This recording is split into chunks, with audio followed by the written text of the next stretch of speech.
know that our existence and our survival was based upon the strength of our ancestors. And we know that as we celebrate Emancipation Day tomorrow, it cannot happen successfully without us giving a proper tribute to our ancestors and those who fought, those who lived, those who died in the struggle that we can be here to celebrate. That's why we're here. That's why we're dressed in the white symbolism. That's why we're carrying the candle symbolism, because tonight we are paying tribute to our ancestors. And so this march is not just a march from here to the Cape Coast Castle door, but it's symbolic to the marches that our ancestors had to be marched from the interior of all parts of Africa to the East Coast and to these dungeons that we're about to go in tonight to pay tribute to. Over me, and before I'd be a slave, I'd be buried in my grave and go home to my Lord and be free. Oh, freedom. Oh, brothers and sisters, we have arrived at this door to be received by our Nananum and our elders to lead us this evening into this sacred ceremony. This is where our ancestors were forcibly thrown into the dungeon and then sent outside this country by force. As a result of that, we, according to our custom, must bear them in mind and what sent them there. And the reason for doing that is why we are assembled here, to try and change the narrative. We have come here to this sacred shrine to lay wreaths and to light candles in respect to the tribute that we began. This is a shrine that is dedicated to the titular spirit of Cape Coast. And in this very shrine, or in this very place, our ancestors were held. This was the male dungeon and where most of the captives were sorted out. And behind this wall was a tunnel through which the captives were led to the exit. May they all be remembered by our presence here tonight.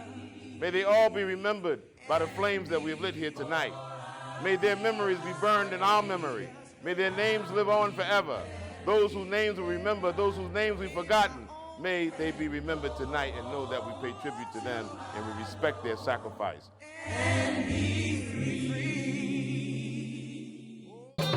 We gather here every 31st July for three reasons.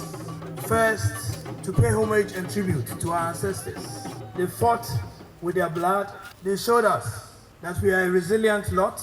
We are here also to remind ourselves that the battle is not over. We all have a mandate to change the narrative of how the African legacy has been portrayed, or should I say misportrayed, for the last 4 centuries.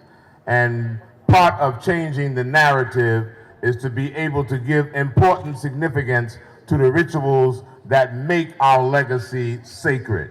On that note, I want to take this opportunity to urge all and sundry that we have what it takes as a people, as Africans, to unearth our potentials for the betterment of our future generations. May the souls of our forefathers continue to rest in perfect peace. I'd be a slave, I'd be buried in my grave and go home to my Lord and be free. Oh, freedom. Oh, freedom. Oh, freedom over me. Oh.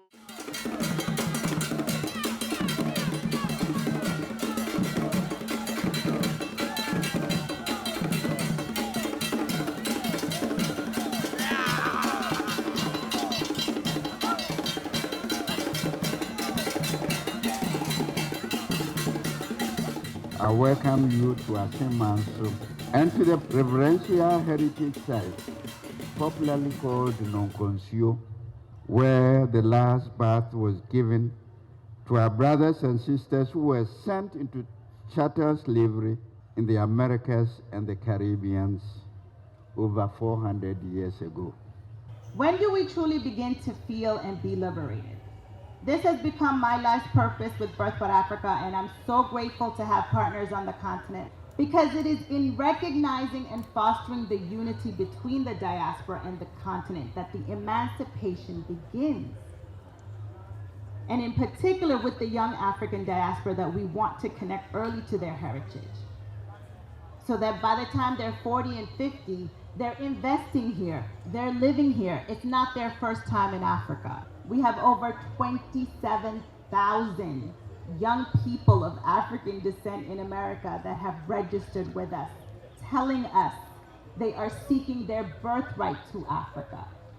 Much as we prepare towards the silver anniversary of the celebration of emancipation, it is the fervent wish of our people that will augment the tourism ecosystem in Assin Manso, that will preserve the slave monument cease fruition. It will be our fervent prayer that by next year at this time, we will be celebrating 25th anniversary of emancipation with a commissioning of a project that will add to our local tourism.